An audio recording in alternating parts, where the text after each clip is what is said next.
Hey everybody, it's Jork. Welcome back to the channel. Happy 2023 to everybody. I hope you're doing really well. If you just found me, I like to talk about Portugal and Europe travel news. If you are following the channel, you already know that. So thank you so much for your continued support. It means a great deal, and let's hope that we can continue to make great content in 2023. Hoping your suggestions will help me along that way.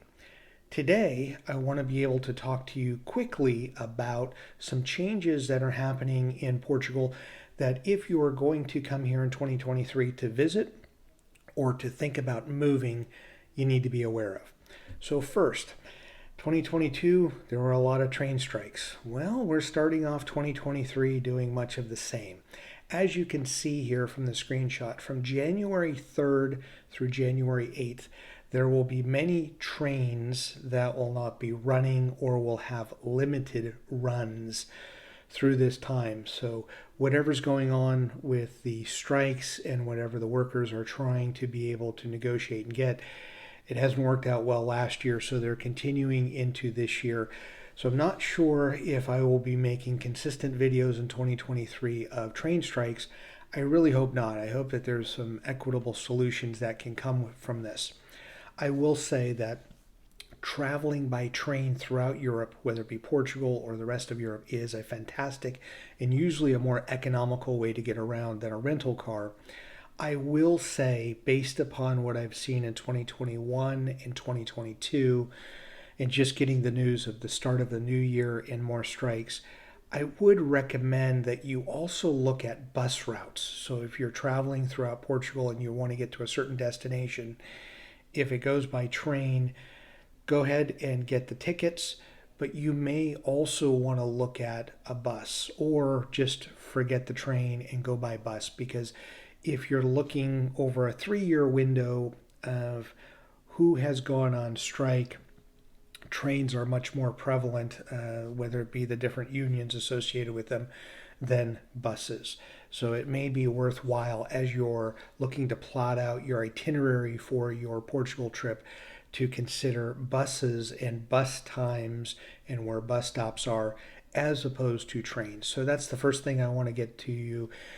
Out with the old, in with the new, but it's the same old when it comes to train strikes. Next is Portugal has introduced a smoking law. It's something that you won't really know about because the law took effect January 1st, and it says that restaurants, bars, and clubs will only allow smoking if the size of the establishment is 100 square meters or more and a minimum ceiling height of 3 meters. Now, that's not something that you're going to be aware of or be cognizant of, but if you happen to be a smoker and you are looking to do so in a restaurant, a bar, or a club, much of it will be just by looking and seeing. You won't necessarily know what this, the right size is, but this means that probably many restaurants will be available to you. Small little snack bars or cafes, probably not, but it's something that you can still smoke outside.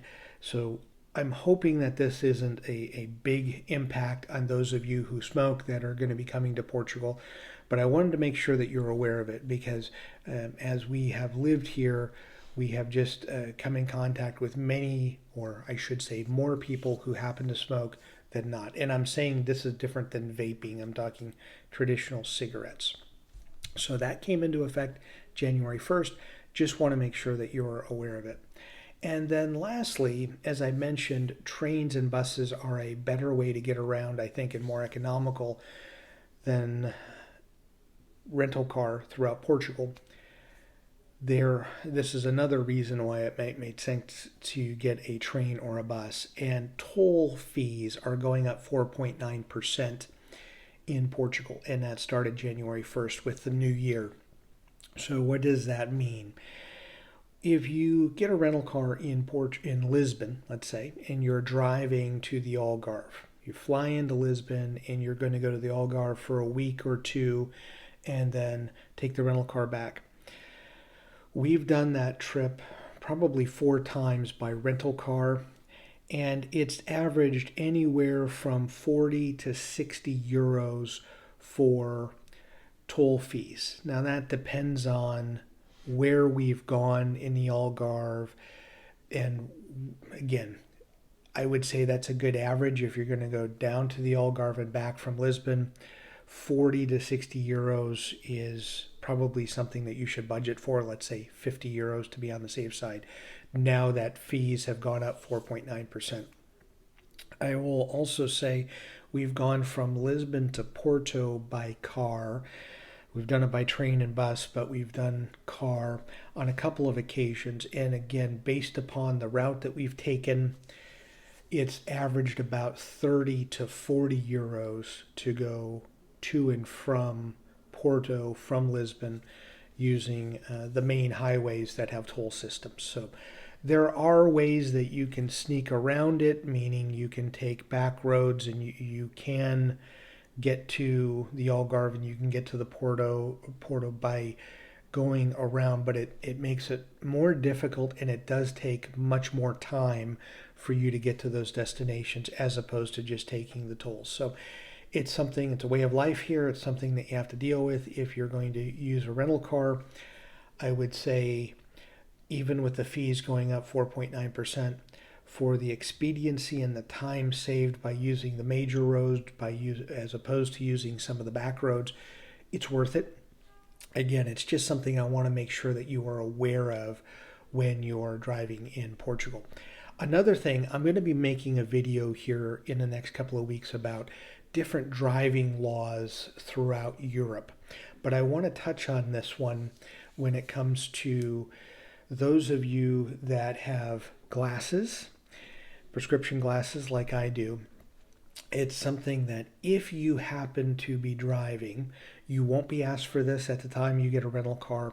But if you happen to be pulled over for some reason, let's say you are speeding, let's say you have a light out, or you're not operating the vehicle properly, and the police do happen to pull you over, and if you have prescription glasses, they may very well ask if you have a second pair in the car with you. That's something that I'll go into this in a separate video about different unique driving laws throughout Europe.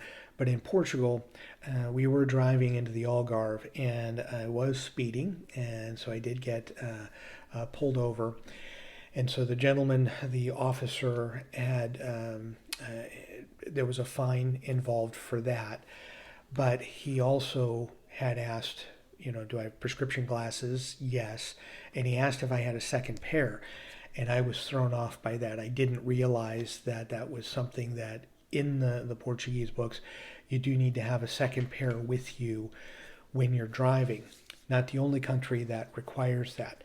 Thankfully, the officer just gave me a warning and just said, please note when you are driving, have that second pair with you so that if you happen to get pulled over in the future, it's no longer a problem, or you don't get fined for not having that second pair. It was a quirky thing that because we do not have our driver's license, our Portuguese driver's license, we were using our U.S. license. It's just not something I was aware of. My wife was not aware of, but I want to make sure that you are aware of. So if you got glasses, bring a second pair of specs with you just in case. If you're not pulled over, if you're not speeding and you're following all the traffic laws, you're probably not going to get pulled over and it won't be an issue. But just on the odd chance that you might be worth to tuck them away, bring them with you just in case. So it's more of a just in case video there when it comes to the second pair of glasses. So as always, thank you so much for taking the time to watch the videos. I'm going to have a lot of content that I'm going to be pushing in 2023 in many different areas. So I hope you continue staying with me, and I hope you continue watching and enjoy your travels.